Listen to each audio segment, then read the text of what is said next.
अस्सलामुअलैकुम, आप देख रहे हैं ब्रेन फ्यूल टीवी। आज हम पाकिस्तान पीनल कोड के सेक्शन 470 को पढ़ेंगे। Section 470 of the Pakistan penal code forgery की बुनियादी डेफिनेशन बताता है जो पूरे पीनल कोड में इस्तेमाल होती है। फॉर्जरी का मतलब है किसी डॉक्यूमेंट या इलेक्ट्रॉनिक रिकॉर्ड को बनाना या उसमें तब्दीली करना, इस इरादे से कि किसी को धोखा दिया जा सके या नुकसान पहुंचाया जा सके, ताकि वो असली लगे जबकि असल में जाली हो। चलिए पढ़ते हैं डिटेल्स में। कभी सोचा है कि कानून की नज़र में एक जाली दस्तावेज आखिर होती क्या है?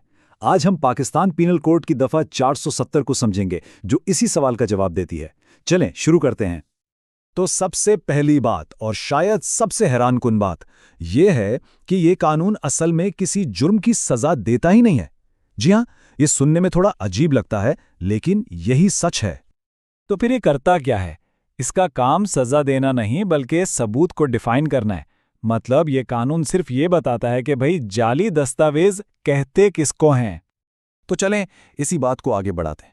हमारा पहला हिस्सा इसी बारे में है, एक ऐसा कानून जो सिर्फ तारीफ करता है। समझने की कोशिश करते हैं कि सेक्शन 470 का असल मकसद है क्या। देखें, इसे एक किस्म की कानूनी रूल बुक समझ लें जो जाली दस्तावेजात की पहचान करवाती है। अच्छा, तो कानून कहता क्या है?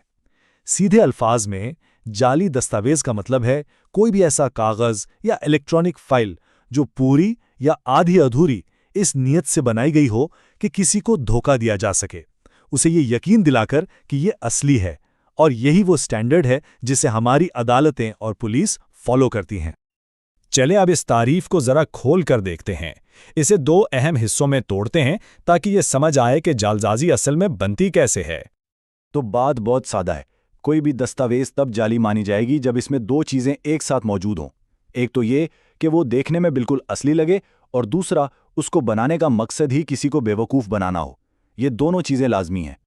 अच्छा, इस फर्क को समझना बहुत जरूरी है।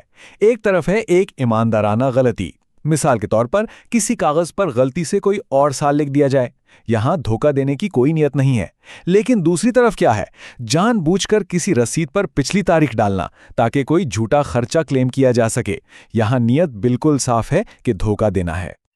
इसको समझने के लिए एक बड़ी जबरदस्त मिसाल है।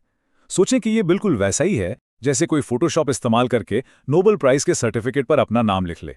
अब देखें, कागज तो शायद असली हो, लेकिन जो नया वर्जन तैयार हुआ है वो कानून की नज़र में एक झूठ है, एक फिक्शन है। इससे ये बात बिल्कुल साफ हो जाती है कि जरा सी भी तब्दीली इसे कानूनी तौर पर जाली बना देती है। अच्छा, अब जब थ्योरी समझ आ गई है तो देखते हैं कि ये चीज़ असल जिंदगी में कैसे नजर आती है। इस हिस्से में हम कुछ आम मिसालें देखेंगे, डिजिटल फाइलों से लेकर डॉक्टर के नोट्स तक। चलें एक केस स्टडी पे नजर डालते हैं। फर्ज करें एक साहब हैं तारिक। उन्होंने अपने किराए के एग्रीमेंट की स्कैन कॉपी को एडिट किया ताकि उसमें सिक्योरिटी डिपॉजिट की रकम ज्यादा नजर आए।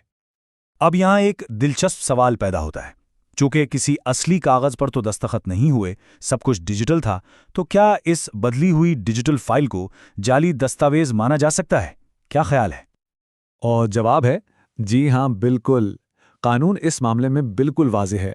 वो बदली हुई डिजिटल फाइल सेक्शन 470 के तहत पूरी तरह से एक जाली दस्तावेज ही कहलाएगी। इससे कोई फर्क नहीं पड़ता कि वो कागज की शक्ल में है या कंप्यूटर की स्क्रीन पर। एक और बहुत आम मिसाल देखते हैं। स्टेप 1, कोई शख्स बीमार है और एक दिन की छुट्टी के लिए डॉक्टर से नोट ले आता है। स्टेप 2, अब उसे छुट्टी लंबी करनी है तो वो उसी नोट पर तारीख बदल देता है। और स्टेप 3, बस हो गया काम। अब ये बदला हुआ नोट कानूनी तौर पर एक जाली दस्तावेज बन चुका है। ये इतना ही सीधा है। तो इतनी सारी बातों को याद कैसे रखा जाए? चले हमारे आखिरी हिस्से में 5 ऐसे जबरदस्त नुकात हैं जो इस पूरी तारीफ को जहन में बिठा देंगे। सबसे पहले है ये FORGE टेस्ट।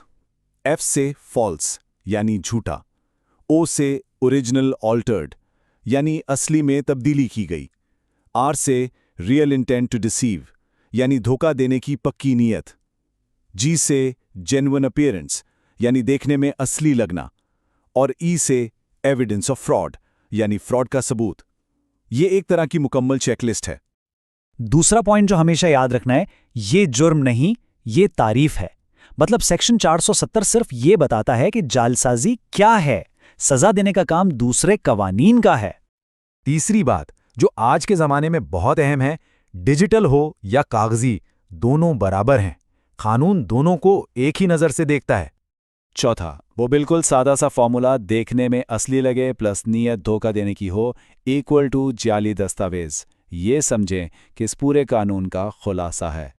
और आखिर में पांचवा नुक्ता 470 जालसाजी की बुनियाद है। जालसाजी का कोई भी केस हो, उसकी शुरुआत इसी तारीफ से होती है। तो आखिर में एक सवाल जो सोचने पर मजबूर करता है। आज की दुनिया में जहां डीप फेक्स और डिजिटल एडिटिंग इतनी आम है, वहां असली होने का मतलब क्या है? ये एक ऐसा सवाल है जो इस पुराने कानून को आज के नए चैलेंजेस के सामने ला खड़ा करता है।